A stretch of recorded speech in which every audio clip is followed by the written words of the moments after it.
IIM UPSC tuitions only in Tirumala IAS institute Chaitanyapuri. Call చేసి ఇప్పుడే join అవ్వండి.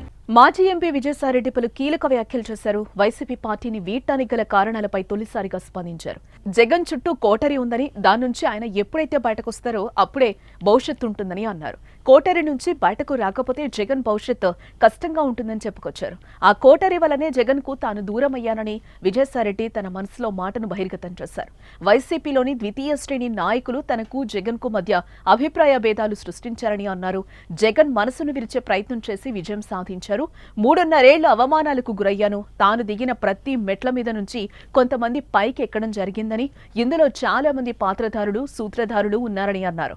ఇక వైసీపీ నుంచి బయటకు వెళ్లినందుకు తనకిలాంటి నష్టం లేదని, తను పార్టీలో ఉన్నన్ని రోజులు చిత్తశుద్ధితో పనిచేశానని చెప్పుకొచ్చారు ఆయన. ఇప్పుడు పార్టీ నుంచి బయటకు వచ్చిన తర్వాత కూడా జగన్ బాగుండాలనే కోరుకుంటున్నారని, జగన్ చుట్టూ ఉన్న కోటరీ నుంచి ఏ రోజైతే బయటపడతారో ఆ రోజే ఆయనకు భవిష్యత్తు ఉంటుందంటూ విజయసాయిరెడ్డి కీలక కామెంట్స్ చేశారు. నేను ప్రలోభాలకు లొంగల, మా నాయకుడు నన్ను ప్రలోభాలకు లొంగావన్నాడు. నేను భయపడ్డానన్నాడు, నేను భయపడలా. విశ్వసనీయత కోల్పోయానన్నాడు, విశ్వసనీయత కోల్పోలే.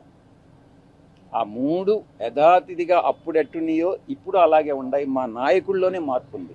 ఎక్కడ బయట నుంచి పోయేటటువంటి ఇన్ఫర్మేషన్ ఈ యొక్క కోటరీకి అనుకూలంగా ఉంటే, ఎవరినైనా ఆయనకి పరిచయం చేయాలి, తీసుకెళ్ళాలి అని అంటే ఈ కోటరీ కానీ అంగీకరిస్తే వాళ్ళకి ఏదో ఒక రకంగా నయానో భయానో, లేకుంటే మంచిగానో కాళ్ళు పట్టుకోనో చేతులు పట్టుకోనో, లేకుంటే ఆర్థికంగా ఏదో ఒకటి చేసో వాళ్ళు ఆయన దగ్గరికి పంపిస్తారే కానీ దేవుడి దగ్గరికి, పూజారులు అదర్వైజ్ దేవుడి దగ్గరికి పంపించట్లా. ఇది జరిగేటటువంటిది. ఈ చెప్పేటటువంటి ఒక నాయకుడు అన్నటువంటి వాడు ఈ చెప్పుడు మాటలను నమ్మకూడదు. చెప్పుడు మాటలను నమ్మితే నాయకుడు నష్టపోతాడు, ప్రజలు నష్టపోతారు, పార్టీ నష్టపోతుంది. ఈ కోటరీ వల్లనే నేను ఆయనకు దూరం అయ్యా.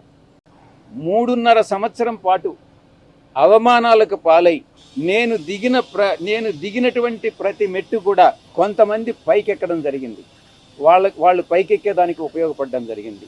దీంట్లో చాలామంది పాత్రదారులు, సూత్రధారులు ఉన్నారు. దీంట్లో ఈ పార్టీ నుంచి వెళ్ళిపోయిన దానివల్ల నేను ఏ విధంగానూ నష్టపోవట్లా. చిత్తశుద్ధితో ఈ పార్టీలో నేను ఉన్నంతకాలం నేను పనిచేశాను, మనస్ఫూర్తిగా పనిచేశాను.